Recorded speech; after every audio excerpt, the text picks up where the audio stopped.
Hello, welcome to the My Toolbelt, and this is Michael. Today I was looking back over some of my old videos, trying to decide what to talk about today, and I realized that I have an old version of the multi-cut tool video on my channel currently, which can be found under the Mesh Tools menu. Multi-cut, right there. It used to be simply called like Cut Edges tool or something like that. And so the video that I currently have from several years ago is way out of date. So I'm going to create a new video now, and this is essentially a new tool. This tool has changed a lot since that original video, and the 2016 addendum that I made was made a long time ago, of course. This is now 2023, a long time past, and new things have come out. So multi-cut tool is what we're going to talk about today, and there's a lot to this tool. The use of the tool is relatively simple in most cases, so we're going to demonstrate that first. So first of all, let's just create a cube. Cube's easy to kind of demonstrate what this tool can do. I'll hide the grid. So the multi-cut tool, you can cut edges onto an object. So simply going to Mesh Tools and then finding multi-cut. If I go into the options, you can see we have all these different settings. I'm going to click Reset Tool just to have default settings. I'll get back to those settings in a bit. But you see with the tool active, as I kind of mouse around the cube, you can see first of all edges will highlight red as I pass over them, and then vertices will kind of shoot out a ray or a line to connect to my tool as I get close to them. So there's this distance that it uses, and it kind of finds vertices, or I can mouse over edges. Okay, so essentially this is referring to the fact that this tool really needs edges and vertices really to cut through, mostly edges. So for example, I can mouse over this edge that highlights red. I can left click and hold down and drag. And you can see I have this percentage slider kind of showing you where on the edge I'm placing this point. I'm still holding down and dragging with my left mouse button. So if I wanted to try to get it dead center, right, I would shoot for 50%. I'd get as close to 50 as I could. Say something like this. And I go. And I've placed a point there. My tool is still active. So now you can see as I mouse over, this face is highlighted red. So if I wanted to place a point somewhere in the middle of this face, I could. Same with these other ones. You can, cut across like this if you wanted to, but I'm going to hit the delete key to undo that. But now that I have a point placed, now I have a lot of options as far as where I can place my next point. It doesn't have to be next to this point. And you'll see as I mouse around, you'll see a little circle with a line through it, the Ghostbusters symbol, if you want to think of it that way. And that's telling me that I can't go here from this point. Like from this point I have placed, I can't necessarily go to this point. It's because there's already an edge going from that point to this point. So it's telling me, hey, you can't go there. I can go over here though, so that little circle gets replaced with a square. Or in the middle here, this is actually indicating edges. Here the icon changes to face. You see a little shaded in square. And then over here is a point. The little square changes to a small square to indicate another vertex. Okay. So there's places I can go and there's places I can't go. Like if I go just mouse outside the cube, you'll see, hey, we can't place points outside the cube. Okay, so we have little hints as far as where we can go with our next cut. So I can cut way down here and go across, or I can cut to the next line over here.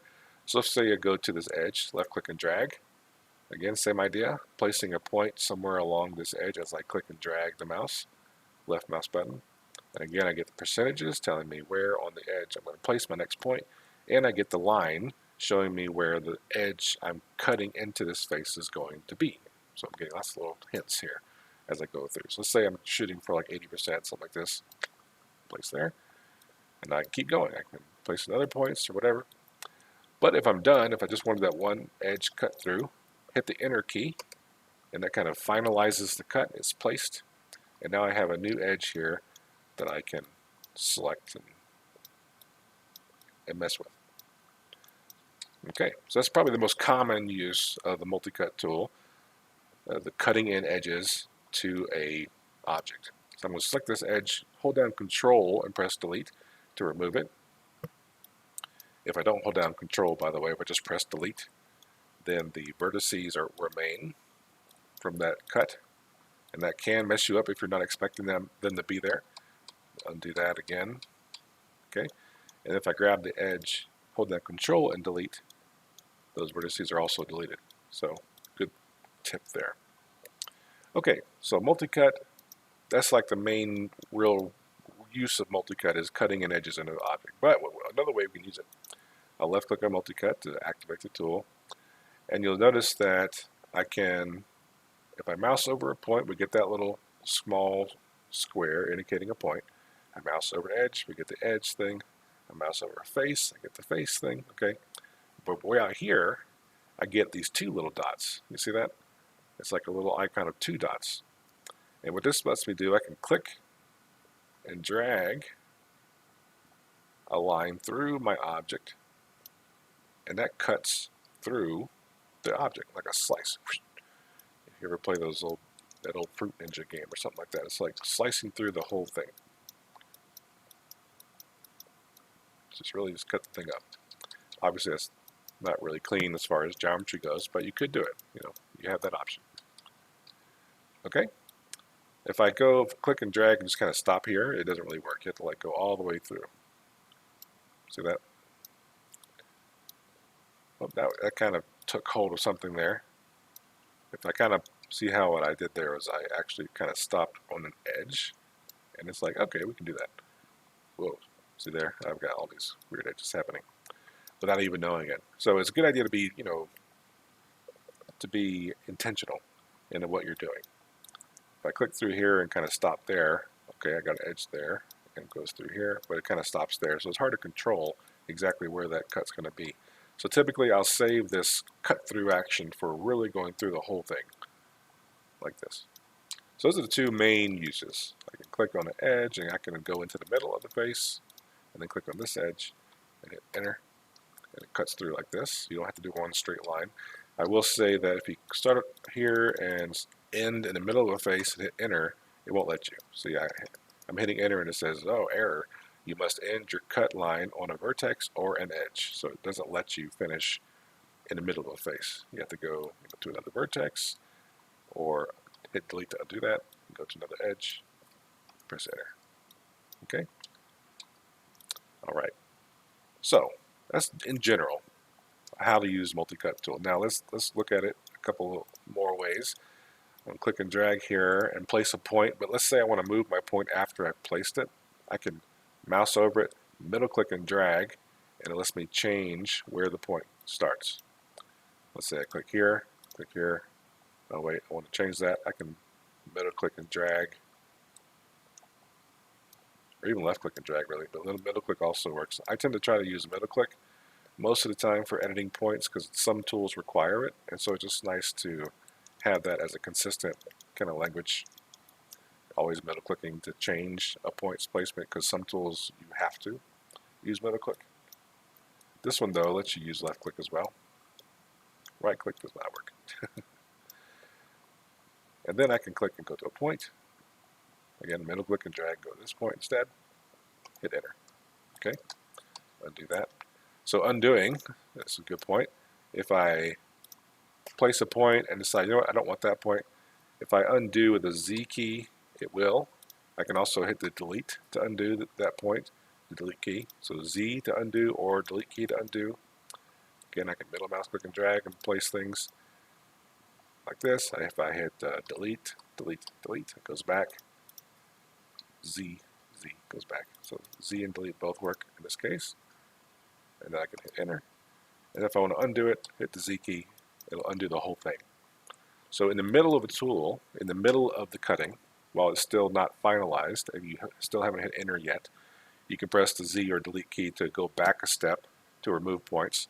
But once you've hit enter and you've set the cut in place, when you press Z to undo, it'll remove the whole thing all at once. All right. So I think that's essentially the gist of how this tool works for the most part. There's obviously some options that we're going to look at now, but just in case you're not, oops, there we go. Just in case you're not interested in all these different settings and what they do, feel free to click away now. We're done with the basic use of the multi-cut tool. very easy, I think. It's very easy to kind of get used to. I will say though, before we click away, there's something I should say. So if I click here, and let's say I want to like go over here now, you'll notice that I get that Ghostbuster symbol. It's like, no, you can't go this far because it kind of uses, I feel like it tries to like draw a path from one point to the next, and based on where the camera is, it's like that point's being blocked by the cube itself, and it's no longer able to kind of draw a path from that point to this point, and so it can't calculate it. So it's not really letting me place a point over here. If I go like over here, but if I move my camera so I can see the point and go over here, it'll let me. You see that? But if I move the camera so that this will still work too. If I move it so that I can't really see the point, it's blocked by the cube, it no longer will let me place a point on this edge. It really needs to see the path to get there. Okay, it's kind of using your camera's viewpoint to project that path from one point to the next. So that's a good point I should make before you move on. All right, so I think that's essentially the basics. Okay, so as far as how this tool works, now let's kind of look more at the tool settings. So we have a lot of stuff in here. Reset tool. Let's get back to the defaults. So we've got a lot of things here, and then make sure to go back to multi-cut. I make sure I have multi-cut selected. So the tool here is showing me multi-cut options. Hit reset. Okay. So lots of things in here, and there's a lot to go over. Expand all these. You can see we have lots of stuff. Down to the very bottom, I want to point this out first. It does show you some keyboard and mouse shortcuts. So for example, left mouse button, click to drop or edit a point. Control, left mouse button, you can insert an edge loop. That's a good point. I forgot to mention that. So we'll hold down Control. With this, it'll insert an edge loop as opposed to just going one step at a time, going around. See, this is handy for me too, to remind myself, oh yeah, I do this all the time. If I Control and middle mouse button, it'll snap to the center. See, it's really handy to remind myself of these things. You'll notice that as you get more and more experience with these tools, sometimes you'll be doing things and not even realize why you're doing it, and forget about it when you're explaining it to other people, like I am now. Yep, so lots of little tricks here. It's good to look through here and kind of remind yourself about what you can do with this, with all different shortcut keys. For example, you can middle mouse button drag on mesh to quick slice, like I'm doing here. But again, it kind of uses the same rules, there we go, as the going through the whole thing. It's the same kind of rule. If you don't end on an edge, it's very unpredictable. There we go. So we kind of start on an edge, middle mouse button drag, and end on an edge. Oh, see, that even didn't work. Oh, I got some weird stuff happening. So again, I find this a little bit unpredictable. If I'm going to cut through, I'd rather just cut through the whole thing. Actually, one more thing. Hopefully you haven't clicked away yet. If I have a face selected, and then I go to the multi-cut tool and drag through the object, only that selected face will get cut. So that's something to be aware of too. So if you do want to cut through the whole thing except for certain faces, like I want to cut through all the middle, but except that one for some reason, I can go to multi-cut, click and drag. I can also hold shift while I'm dragging, and it'll be kind of snapping to 15-degree increments. That's another good point. So I want to get that 90-degree angle. I hold shift as I drag this line and let go. And now that back face that was not selected does not get the cut, but these other ones do. More good points. There's all kinds of little tips and tricks for this thing. Okay, but anyways, lots of stuff on here. I think most of these we've covered for the most part. Control Shift left mouse, constrain the perpendicular angles. Control Shift left mouse. Okay, yeah, that's kind of cool. I didn't know about that one. Neat. I'll have to keep that in my mind next time I'm using this. Okay, so those are lots of little cool shortcuts and things. Okay, so I think some of these settings are going to be easier to show on a flat surface versus a cube. So I'm going to bring up a plane, and I'm going to lower down the subdivision so it's just one single face. Okay, and then I'll click on multi-cut so I get my multi-cut settings. All right, so we'll close some of these things. So first of all, snap step percentage. So what this is referring to is what I was talking about just a minute ago. If you click and drag your line through here and hold shift, it'll snap to a percentage. And I said 15 earlier, but I guess it's actually 10%. 10% on the distance between here and here, 10 degrees. So if I increase this to say 25%, we get a much larger jump, bigger distance between here and here. Or if I go to say 90%, boom, boom. It just jumps from one to the other. And again, that's that kind of a degrees is what that's referring to. Because you notice it goes all up to 90 and down to 1. So it's barely, you can barely tell it's snapping at all with a 1 degree step. And then, so the default is 10. So if I click and drag, this is a 10 degree increment change. Okay, that's what that's referring to. I actually prefer 15 degrees myself, so I can kind of stick, go from 90 without, it's kind of more like what you'd expect, 15 degrees, 45 degrees, 30 degrees, that kind of thing. So next we have this section here titled Cut, Insert, Edge Loop Tool. There are several sections or several settings in this section. First of all is smoothing angle. And then we have edge flow, which is not checked by default. And when it is checked, we get a slider here that goes with it. And then subdivisions. So first of all, smoothing angle. So this sphere, you can see these hard faceted edges. I'm actually going to soften this sphere. There we go. So that's the softening of the edges. So if I have my smoothing angle at 180, and let's say I cut from here down to here, you can see it. You can see that little change in the surface there because we have this kind of ugly cut through there. But aside from that little dimple, we're not really seeing much along the edge. Okay, so then let me go over here, and this time I'll make my smoothing angle 0, and I'll cut like from here to here. Hit enter. And there we go. Now we can really see much more of that cut through there, kind of more of that harder edge on that cut. So depending on the smoothing angle is how hard or how soft the resulting normals are along that cut. Okay, and we've talked about normals and softening and hardening edges and so on in previous videos, so I don't want to go too far into those topics since they've been talked about. But just know that if you are curious about that concept of softening or hardening edges, smoothing angles, and so on, check out if you go to the Mesh Display playlist, you'll find videos on harden edge, soften edge, that kind of thing. All right, so that's what that's referring to, though, is how hard or how soft the resulting edge is when it's cut. So let me undo those. And on a rounded surface like this, it's much easier to tell versus a flat plane. The flat plane, it's just flat regardless of what you do.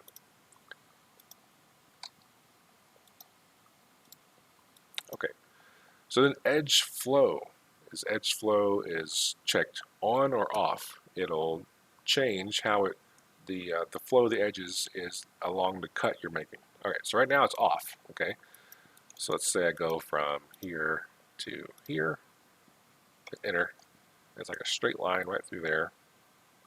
Okay, if I turn on edge flow and with the default set to 1, let's say I cut a very similar path from here to here, hit enter, and notice how the points kind of move a little bit. They kind of adjusted. And so instead of it being just flat from here to here, now I'm getting, it kind of tries to match the roundness of the sphere as it goes through. You see that? Let me undo it. You can see if I go back and forth how the surface changed. But over here, if I go back and forth, the surface didn't change at all. That might be the best way to kind of show it. Okay. So let me do that again. Edge flow turned on. Click from here to here. And so you see how it's flat. The preview is showing me a flat path from there to there. When I hit enter, it shifts. And it tries to flow with the edges around it. That's essentially what it's trying to do. I think that's actually pretty useful. I use that when I have rounded surfaces like this and I don't want this edge to just be flat through here. I want it to kind of conform to the roundness of the object. This is where this comes into play. Now this right here is kind of a percentage slider. So how much edge flow are we getting, right? So let me do the same cut, kind of same path through here. And here's where the percentage is 0, essentially. I'm expecting it not to move much at all, if any. And yeah, it doesn't. I go to 50%. So just do one right next to it. And then enter. We get a slight shift. Actually go right in between. And this is all the way up. Enter. So again, when you have a larger space between the edges you're cutting, you're going to get a bigger difference. If you have a very tight edge, those tight edge rings that you're cutting between, you're not going to find a whole lot of difference between these two and these two. It changes a little bit though, you can kind of see it. But that's what that's doing though, edge flow turned on. Let me undo all this stuff. Okay. And then we go back to multi-cut again. Subdivisions, this is how many, it defines how many new edges or subdivisions along the new edge, put it that way. So right now it's at the 1. So if I go from, say, here to here, I'll keep edge flow on for now. Hit enter. Okay, we got an edge there and an edge there. Increase subdivisions to, say, 2. Do the same path from here to here. You notice I got these little black dots.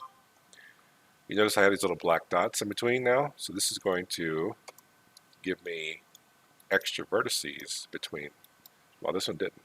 So these are those subdivisions being added. Increase this up to, say, like 5 or something. And go from here to here. Lots of little dots now. So the lots of little vertices are going to be added in with the flow. Undo those. But, relatively straightforward. I usually kind of keep this to 1. If I want another point, usually I'll place it myself just so I can kind of control over it like that, as opposed to letting it insert one. Unless it's really important that the inserted point is right there, dead center.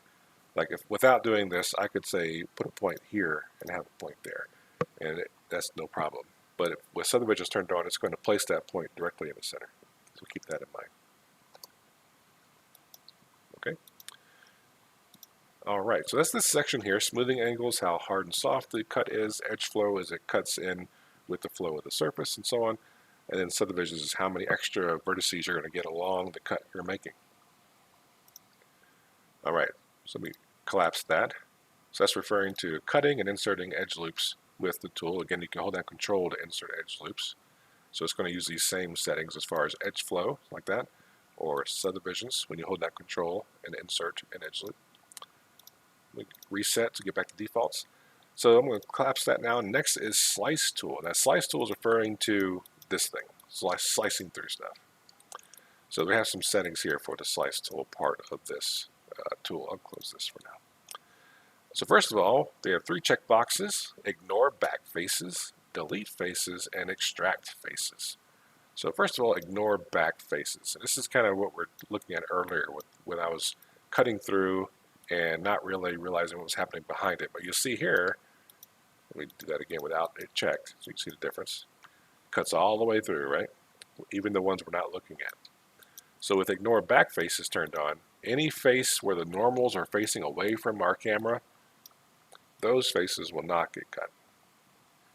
That can be pretty useful actually if you don't want it to cut all the way through and you don't want to go back and delete the cut edges that you didn't want to begin with and so on. That can be useful.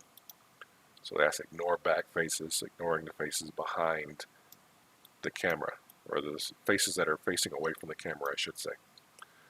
Next we have delete faces, and notice how we can not have both of these at the same time. Okay, so with delete faces turned on, I cut through. You can see here I got this dotted line, kind of also being projected, going perpendicular from the cut, and that's showing you which direction is going to be deleted. If I go the other way, like for example, I started from the top right and came down, that dotted line is going down. And so anything below this line gets deleted. If I go from the bottom left up, the dotted line is facing upwards. And so everything upwards gets removed or deleted like this. So that can be pretty useful if you're really wanting to get like a really odd angle. Just slice right through and remove what you want to get rid of. It's pretty cool. And again, it's the direction that you draw the line. If I draw from the top down, it keeps everything above. If I draw from the bottom up, it keeps everything below. So if you start from the top and go down, you're keeping the stuff on top. Start from the bottom, go up, you're keeping the stuff on the bottom. Hopefully that makes sense. Okay, and then we have extract faces. And once again, you can't have any of these checkboxes on more than one of these at a time. Extract faces. Click and drag. Again, we get a dotted line showing us the direction, and that direction is showing us which side is going to be extracted and moved. See that? Now the movement is controlled by these three boxes here. This is X, Y, and Z, and it's moving the extracted faces half of a unit in all directions, X, Y, and Z, away from the original position. Like if I increase this, let's say X axis, or let's say Y axis is 2, for the sake of showing it. Let's go from the bottom up. Boom. See how it moves upwards more than it does left and right. And it really pulls that off. Keep it, say I make this 5, just for the sake of something weird. Boom. So it kind of shifted over to the side, like that. So extract faces, that can be useful in certain situations. And then we have slice along a plane. So imagine, if you will, down here in the bottom left, you might see this XYZ gizmo showing me which direction is X and Z and Y and so on. So what this is doing is, instead of me having to draw, let me turn off extract actually, instead of me having to draw a line to slice it, if I want to get a really perfect down the middle slice, I can choose a plane to slice along, and then I can move it afterwards if I want to change that. So if I go back here to my